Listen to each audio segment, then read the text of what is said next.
thought I told you to wear flats. Didn't. I thought I told you to wear heels. So what is it with this Twitter thing anyway?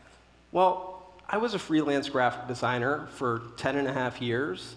And for anybody who's had that job, they know it can be really isolating.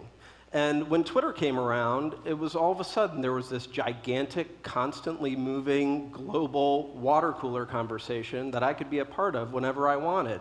And because I had always loved entertaining people with my cartoons, it was intuitive. I mean, to me, a tweet was just the punchline of a cartoon, just without the drawing. Fascinating. I know. But we're here at TED, so I actually have to disclose, I've known Josh a long time. Don't hold that against me. And I approached Josh a few months ago and I said, if you ever were to give a TED Talk, what would you talk about? So why are we talking about Twitter?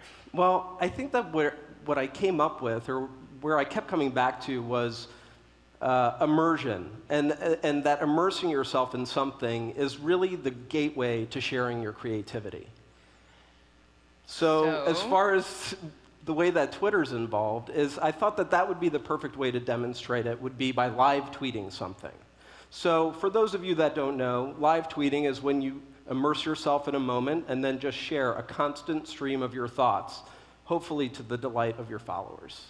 All right, so I do know this, and if you follow Josh, how many of you follow Josh on Twitter? You'll see his handle in a second. You would know that in the last week, Josh has immersed himself. Yes. Okay, so I knew that some of the talks today were going to be about the human senses. So from a live tweeting perspective, I thought that would be a really fun place to play. So Josh started tweeting each sense. And the first one he started with was touch. That's correct. So I felt like the best way to get to touch was to pay someone to touch me. And it's not what you think. It's kind of close to what you think. I got a massage. And essentially, I didn't actually...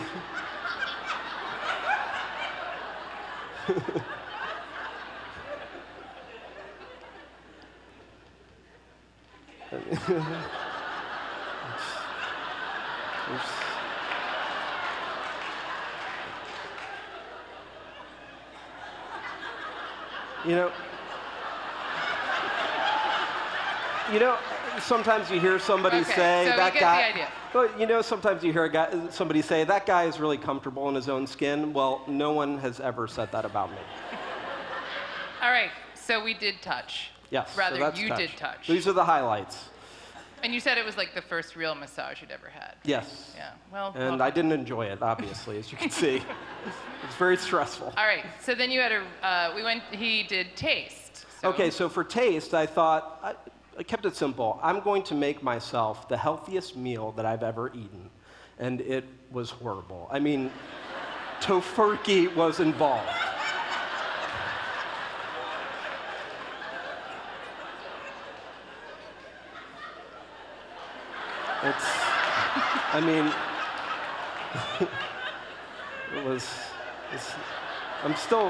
I can taste it.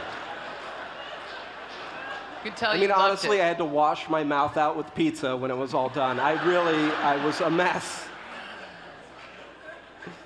All right, so then be careful because there's some really awesome museum associates here.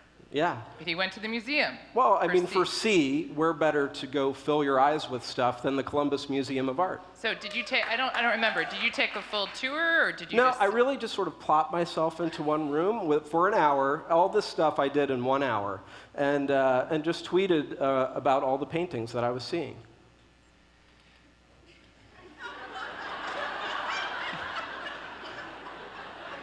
Do you see all the shellfish in that? In the 1600s, that could poison an entire village. They didn't like this one. Oh.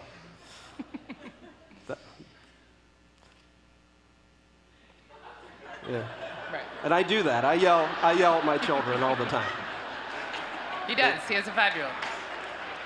All right, Josh, come back over here in the light. Okay. I know you don't want to be on stage, but. All right. All right, so, and then you smelled some stuff. I did smell, and I didn't go the same with the route that you'd think I would go. I mean, I thought the public restroom, the city dump, but I mean, honestly, I was so traumatized what happened with taste that I wasn't going to subject myself to any more excruciating pain. So I really just started to document some of the everyday things that we smell for granted.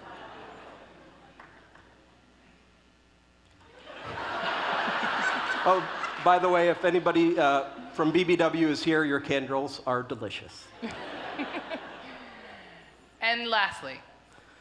So for here. You did some listening, right? I did a little bit of listening. Right. I think we're going to hear a little bit of it right now.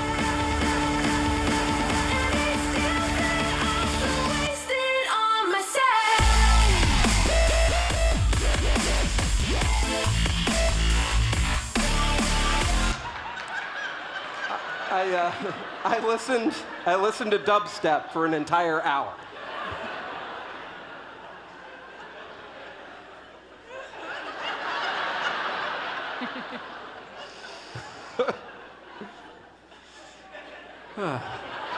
It was fun. Changed me, not necessarily for the better. And so, in summation, we do like to roll up to one idea on a TED stage, so you got one for us here? Well, it came down to one thing. It was pretty simple. I felt like when we create something, we do three things. The first thing we do is we immerse, then we observe, and then we share. But before we share, we add a little bit of ourselves to it. We make it our own, and we add our own voice and just our own perspective. And people always ask me, like, how do you have so many followers on Twitter? And this is how. I immerse myself in my life, I pay attention to every excruciating detail, and then I share it with the internet. But before I do that, I add a little bit of myself to it. And the thing is that if people like what you're adding to the world, they'll follow you on Twitter or anywhere else you want to take them.